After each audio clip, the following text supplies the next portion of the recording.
I'm going to try an experiment on this one. Never thought I'd see a scale model train in my shop, but here it is. This thing is about 2.5 meters long and it is wicked. So what powered this was a petrol hydraulic setup. The hydraulic pump will run off the petrol engine, run hydraulic motors to the axles. How cool is that? So this thing is going to be getting made into a double fronted train. So this end will be on that end. It'll have two fronts like this. Bam. That's the old Victorian Railway locomotive, because we didn't have turntables. So they'd have two fronts on the train so the engineer could drive it from both ends. This thing needs a lot of prep work. It needs a really good clean. I need to tape off all these grills. Tape that off, tape off these holes, fill in all these cracks in here. Yeah, blank that off. It's gonna have to be a 3-piece mold. One wall's gonna come down here like that to just past this, because there's a step in here. So up like that, across the front and the outside. There's a lot of filling, a lot of masking off. It should be good. Good fun. Good clean fun. So how I'm going to make it double-ended is I'm going to mold half of it. Just past half. Just like butt up against this. And then I'm going to pull 2 parts out of the mold and then join them together in the middle. This is also going to have steel reinforcement running along there so it can sit on the engine itself. And then it's going to have steel going up and then a steel across the top. So this thing will be nice and rigid. It's going to be wicked. I'm going to get started on it. I got this thing all taped up. I'm going to try an experiment on this one. When I make the mold, I'm going to make it very thin. And then I'm going to put wooden structure around it after it's cured in various spots. And that way I'm going to make it in one piece. Fingers crossed this thing releases, because otherwise I'll have to cut it. I don't want to do that. So it's going to go to here. From here back is going to be covered with a sheet taped on. And I'm going to do this whole thing in one piece. 2 layers. So it's going to be very thin. And hopefully it should flex off there. Hopefully. There's a few more little bits like in here I gotta be careful of. I gotta fill that up with Play-Doh and just go right over it and make sure there's no little gaps that can get hung up on. My concerns are these little screws here. All those. Mainly just these top ones. These ones should be fine, so I should be able to peel it away. I'm hoping it will flex enough for it to pop off of these and then come up and then forwards. And just come forwards a little bit to clear that. Everything's got tape on it. I've Play-Dohed up some of these cracks. Play-Doh up those.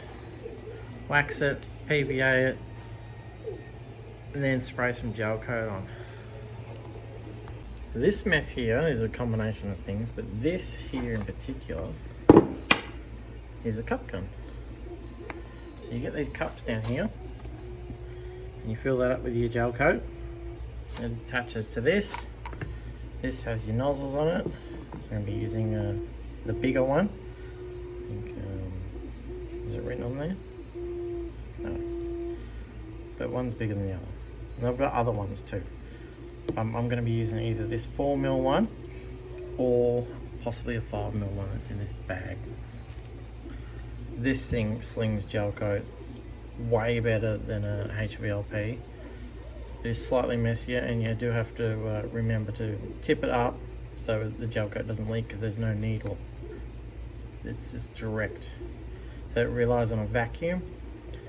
When the air comes out of those little holes in there, it creates a vacuum inside the cup and pulls gel out, and then just slings it at whatever you're aiming at. And it's great. So let's get this prepped, ready to go.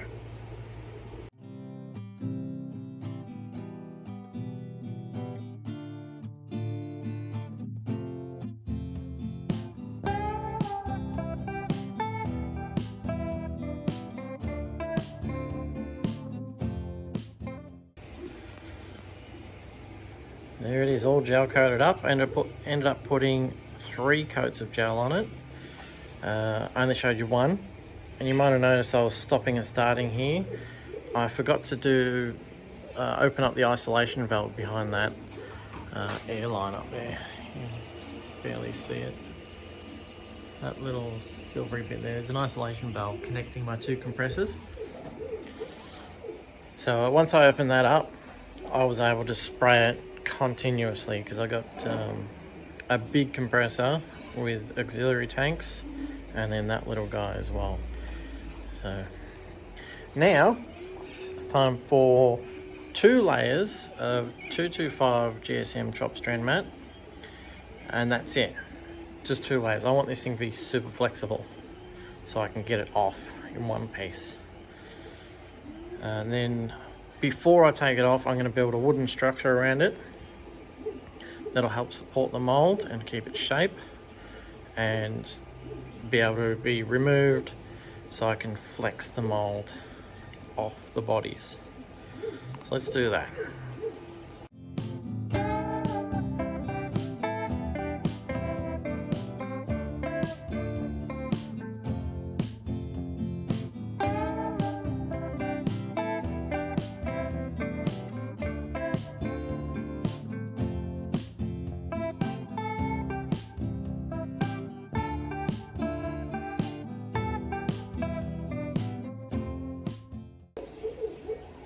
And that's done. 2 layers, 3 in some spots, but that's neither here nor there. I have a plan. So I'm going to wrap it in cling wrap. It's plastic wrap. Wrap the whole thing, build a wooden box around it, drill some holes in it, spray foam the gaps. I don't want the spray foam to stick to this. I only want it to stick to the wood, hence the plastic. So let's do that.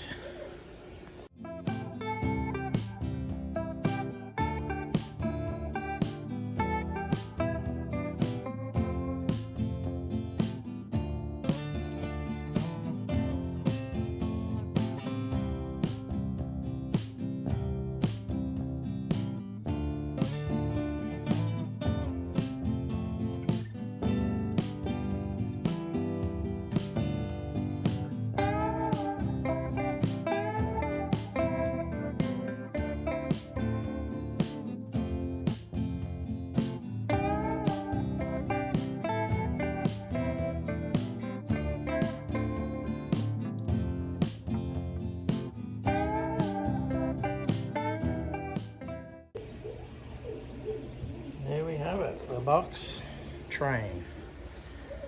The sticky tape's doing nothing. It's not even sticking to the wood. But that's okay. It's no big deal. There we have those. So by tomorrow morning, so it's about 11 o'clock at the moment, this should be good to take off. Fingers crossed that that it works. I'll just cut the plastic from underneath, and it should hopefully just lift off of it. Should, hopefully, being optimistic. Yeah, that's the gist of it. Let's see if it comes off.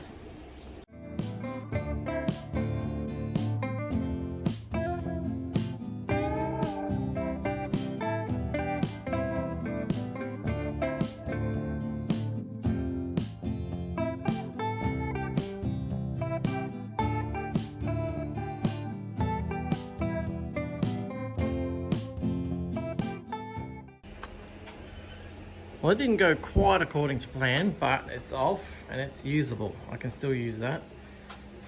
Captured a lot of detail. And I kind of thought that I might have to do that. I didn't want to, but well, I even got the paint, the little ridges for the paint. This is painted, or maybe it's a decal, I'm not sure. But even captured the impression of that. I think what happened is the gel coat got under here. Oh, or that actually looks like it's cut negative. So I should have taped that or even filleted it with clay or something. Play-Doh's great for cracks, but yeah, I think the gel might have snuck under there a little bit because it's being blasted at 60 psi. It's going to go where you don't really want it. So I'm happy I didn't damage this thing. I put a little scratch in it here when I was cutting it with the multi-tool. This is what I used to cut 95% of my fiberglass. This is a carbide tipped Diablo blade. There's the number there. It's from Bunnings. It wasn't cheap, but it's well worth the investment if you're cutting fiberglass. So I'm gonna clean that up a little bit more, sticky tape it, put it in there, and then make a body.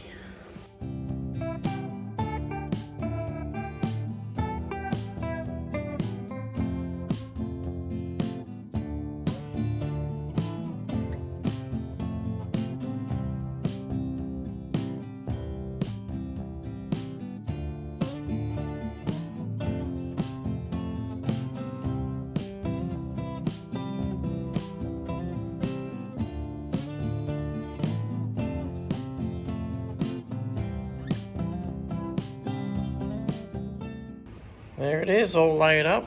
It's cured. Now to wrestle this thing out of there. It's gonna be fun.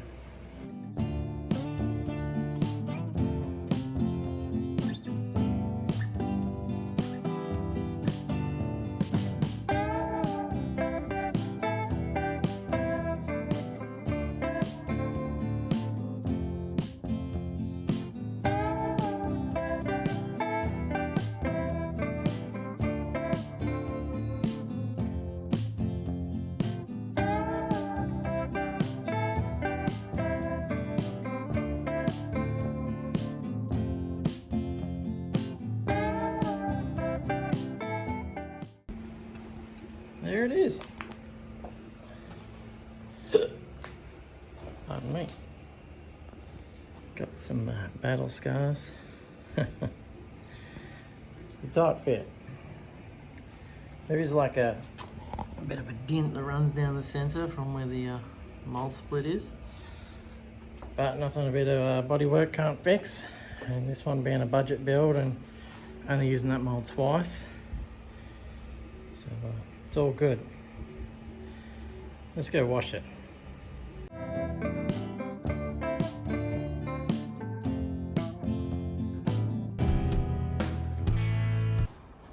Got one in there, and all the way down here, the other end. Pretty cool. I have to cut them here, there, and there. So I might get the laser out. I'll make sure this is level. I'm pretty sure this table's level. But I'll make sure all this stuff's level, and I'll mark it with the laser. And then I'll mark the opposite side, then straight down, then cut them. Mini-me, stop humping the laser.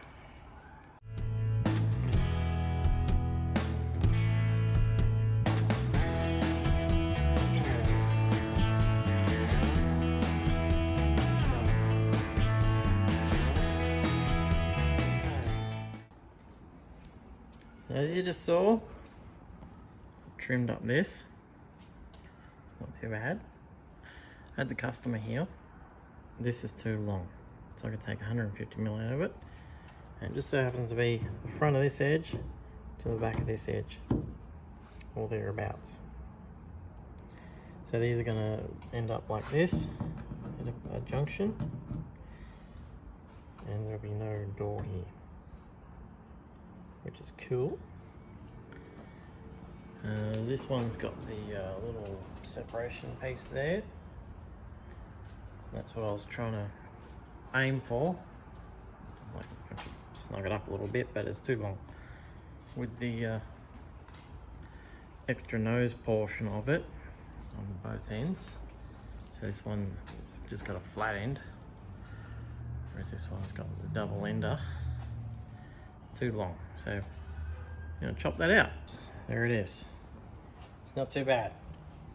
Slight gap, which is fine. Now I'm going to build the steel frame that goes inside here, and that will hold its shape, as well as be a certain distance up, so when this is put on its chassis, it will sit at the right height. This one in here, you can see in there, it's got that steel there, that bit there actually. So I got to measure that, make sure that angle iron's the right height in there. Then basically build a ladder frame with a piece of tube running along the top. And also I want to try and get the spacing of these in a part of that ladder. This one here won't be possible because it's running through this porthole. He wants portholes. So yeah, try my best to make it gooder.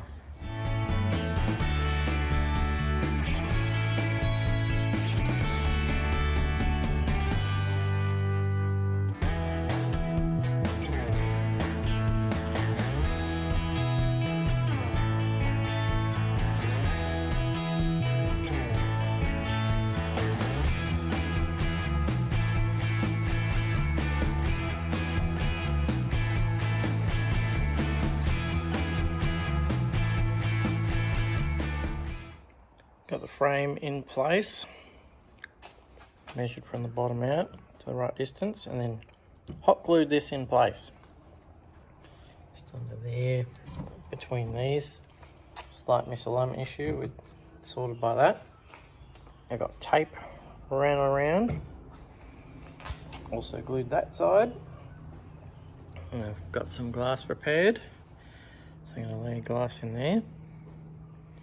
And then that won't be going anywhere. It will become one with the body. There it is, all glassed up.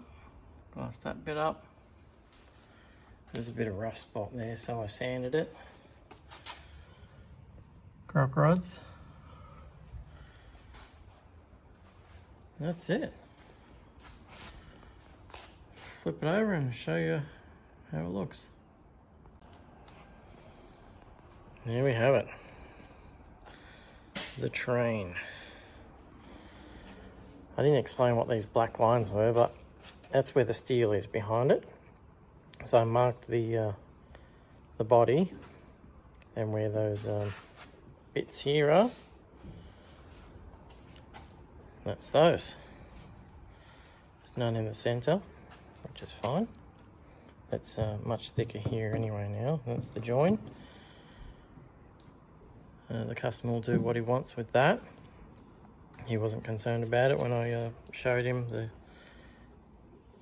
the step in there that I showed you earlier. But yeah, pretty happy. That experimental floppy mould worked out pretty good. It was only good for 2 parts, barely. As you can see, the dent. It's hard to see it. I can see it. There's like a flat spot. But he's not concerned about that, as I already said. These were never dead straight from the factory. I'm talking about the real thing. They were wavy, made out of thick metal. All it was doing was housing the engine inside, and the engineers, operators. So he's very happy with it. This is the train he always wanted. He got that one, which is the New South Wales version with the flat end on it. New South Wales had turntables, Victoria didn't, so that's why they made this one. So they could uncouple it, switch tracks, come back around and go back onto the carriages and pull them back the other way. And that's it for this video. Thanks for watching. Consider hitting that subscribe button if you made it this far. Give us a thumbs up. Yeah, I appreciate it. Almost to 1,000. Let's go. Let's do this.